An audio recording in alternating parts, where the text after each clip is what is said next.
So why was it that you were on the run this way, that people wouldn't let you birth, that no one would give you pause? I think that we really insulted the intelligence of the people wherever we went. We went in undercover. We lied to them continually about what we were up to. And as a result, we appeared to be there for suspicious reasons. And they, in some ports, particularly in Europe, they felt that we were the CIA, and we were attacked for that reason. When we came across into the Caribbean, the same rumor preceded us, that we were a CIA ship. Then, in order to deflate the CIA rumor, Hubbard essentially admitted that we were involved with Scientology.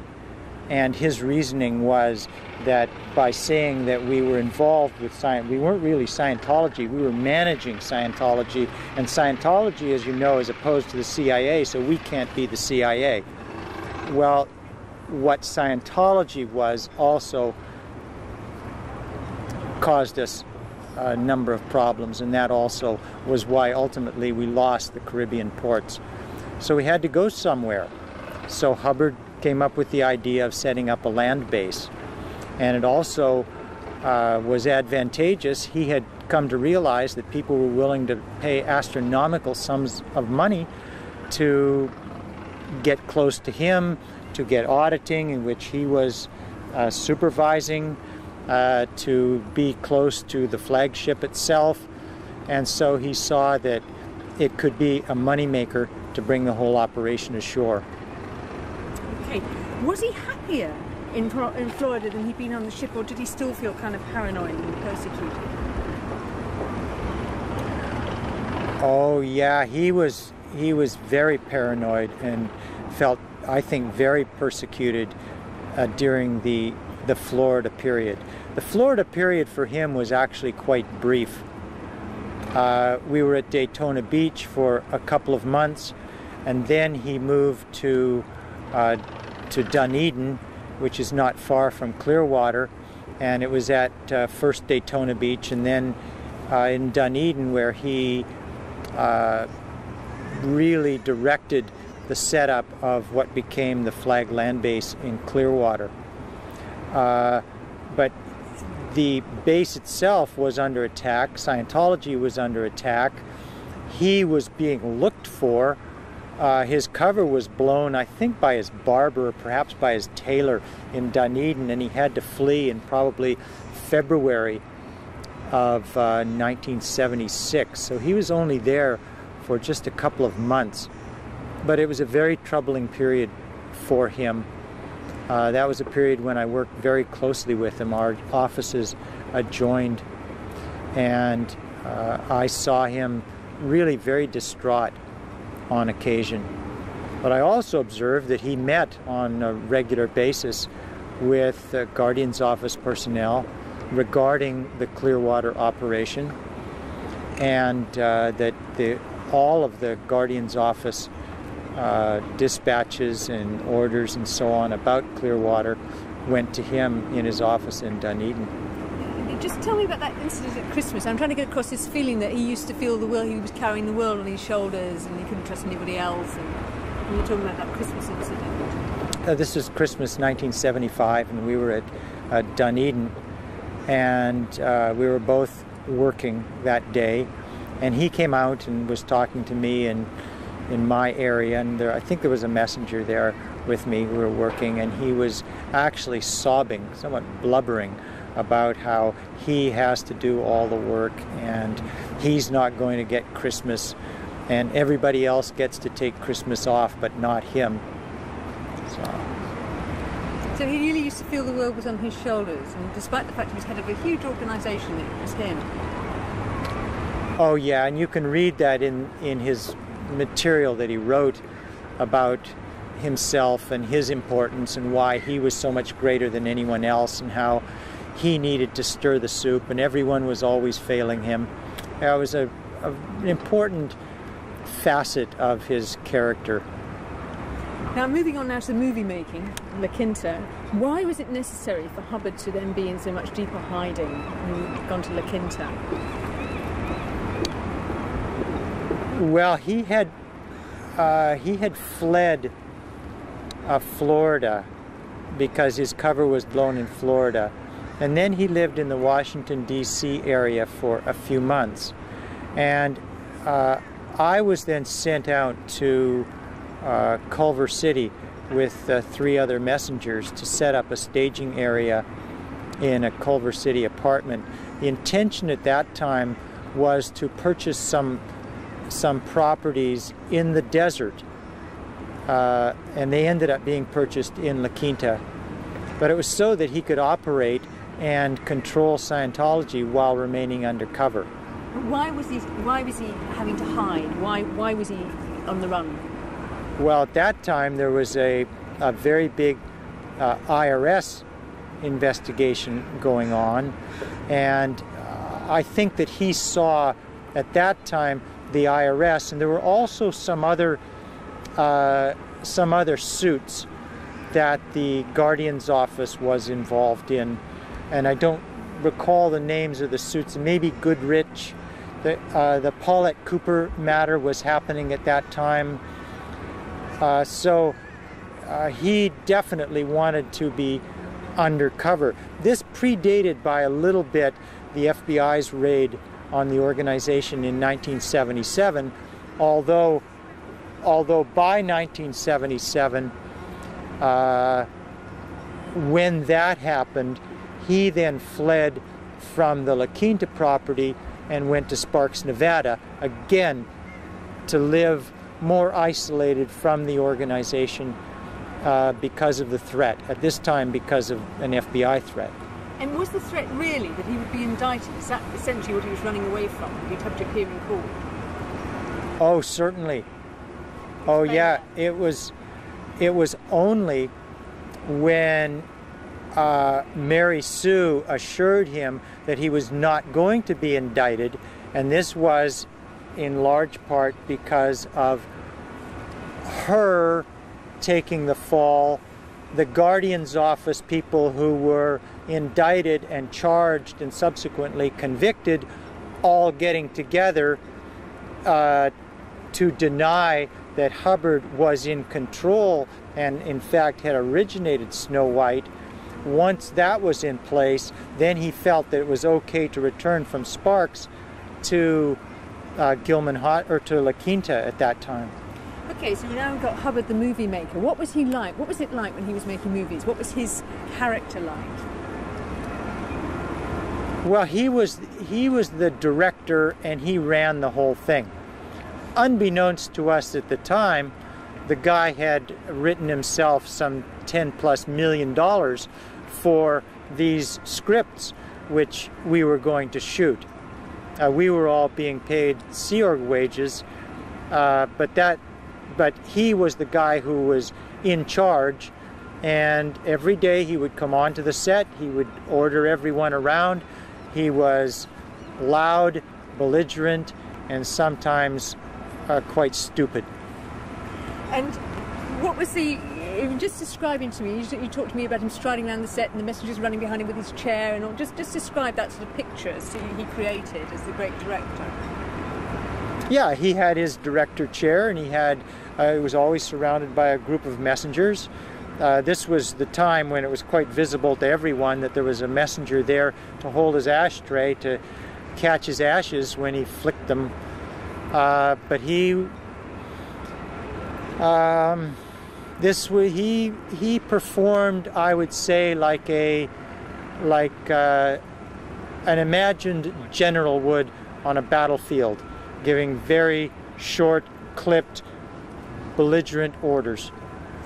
Now, Scientology is supposed to be about making people make the best of their abilities as an individual, although we all know it isn't. But did he like people to shine? What happened when people shone and took the limelight away from him? I'm thinking about your Barnum and Bailey story. If it reflected on him, and if he saw that someone's shining was something that he could take the credit for in some way, it was fine for someone to shine. But if it did not reflect on him, and if it appeared that someone was acting independently, acting free in some way, and showing their own creativity or their own spontaneity, he would come down very hard on someone for no apparent reason. But in my judgment, it was for that reason, that he was in fact uncertain of his own ability. Gerry, can you tell me about what happened when you did the spoof voiceover? What happened to you as a result of that, and why you didn't like that? Well, Hubbard sent me to the RPF. I was assigned for joking. Joking was considered a complete no-no in the organization. And, you know, I did it in complete innocence. Tell me what you did, because we don't know what you did. Just tell me what you did and the consequences of it. We were actually filming. This was something to show Hubbard, who was sick at the time. He was sick, and because he was sick, everyone got sent off to train. And at the end of the day, we were doing what he called a training film, just on, you know, some aspect of shooting films. And we had a guy set up and set down this camera rather rapidly, and I did the voiceover, and I announced it like a Barnum and Bailey announcer, you know, ladies and gentlemen, you know, sort of thing. And this went up to Hubbard, and he apparently blew his top and assigned the people who were involved in the shot, the director and me and the actor and whoever else there was. There were about 5 or 6 people. All were assigned to the RPF for joking. And what does assigning to the RPF mean for you? What did that actually mean? Well, that stay in the RPF was for 8 months. So that meant that whatever wages I was getting were chopped to a quarter. So I was making maybe $5 a week. And you're not allowed to talk to any of the crew. You have to run everywhere. You get to wear a black boiler suit all the time. And you have to stay in the RPF and do essentially slave labor until someone decides that you're okay to get out. All right. What was Hubbard physically and mentally like at this time? Well, he was sick a lot of the time. He was not physically well. He was obese. He was very overweight. He didn't move very well. He appeared to be in considerable pain. He often had one of his arms in a sling. I think that was following his motorcycle accident, which it never really healed. But generally, he was quite miserable and physically sick. What were his phobias like? Tell me about his phobias and what that meant for everybody. Well, I mean, he had phobias about people, and he had phobias about things. He had phobias about dust. He had phobias about smells. He had phobias about sounds. So he would hear sounds that weren't there, and he would scream at the sound technician.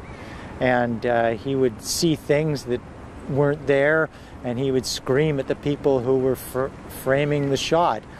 And he would smell smells that weren't there, and he'd have people rinse his clothing some 13 or 15 or however many times. Okay, Gillman. Things got worse by Gillman, didn't they? He was in an even more vulnerable position. Why was he even more at risk at Gillman, and what did this necessitate? Well, by the time Gillman began, or at the time when he was supposed to arrive at Gillman, this would have been in early 1980, by that time there were a number of civil cases which had been brought or threatened to be brought against him and against the organization. One of his messengers, Tanya Burden, had, I believe by that time, filed a lawsuit.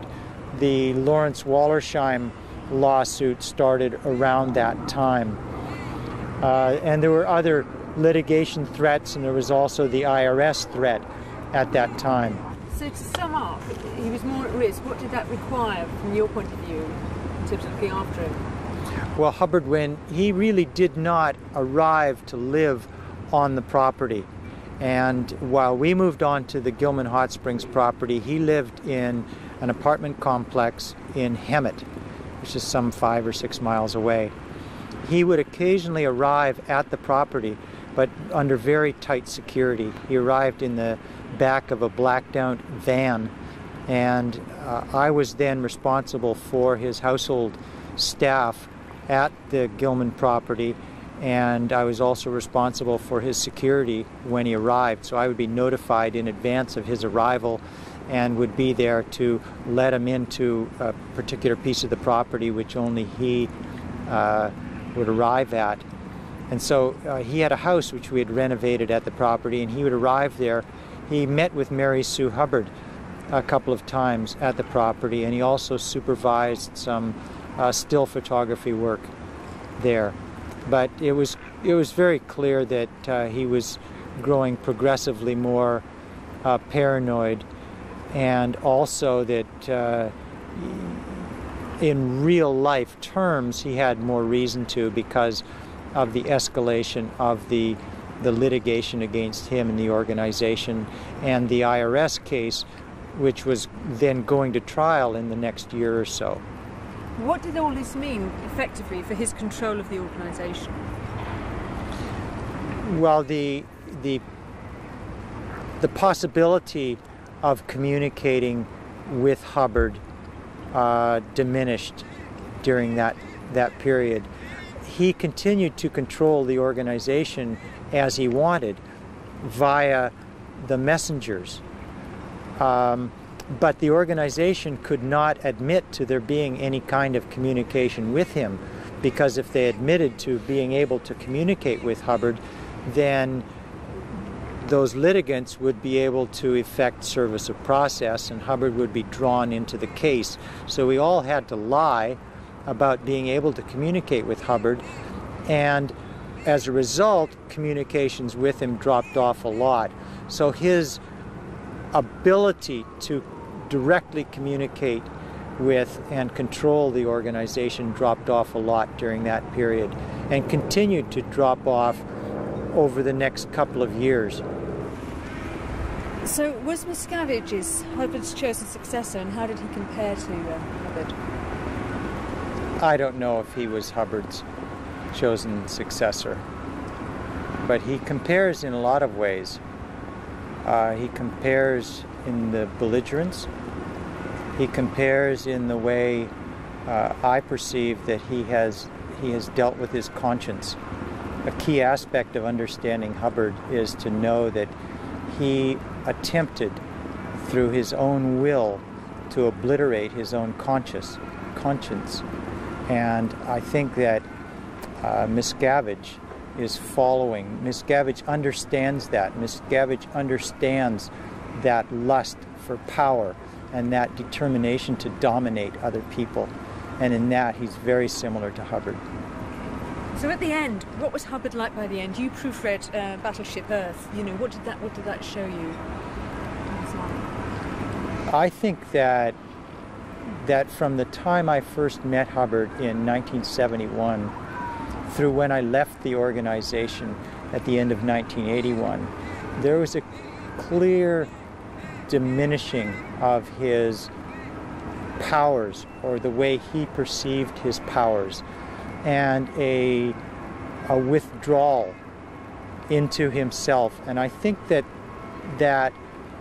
the fact that he devoted much of his final years to writing what is really quite childish science fiction shows that he had regressed into himself, and indeed into his childhood, into his early years as a science fiction writer. And as you know, he experimented in his youth with the occult and black arts. Was there any evidence of that in his later life? The organization has made the claim that Hubbard was sent into John Parsons black magic ring to break it up. But he really was involved. He really was involved in magic rituals, black magic rituals. He wrote about it. He wrote his own rituals, and his own writings indicate the same determination that was articulated by Aleister Crowley. That is the determination to use his own will. Do what thou wilt shall be the whole of the law.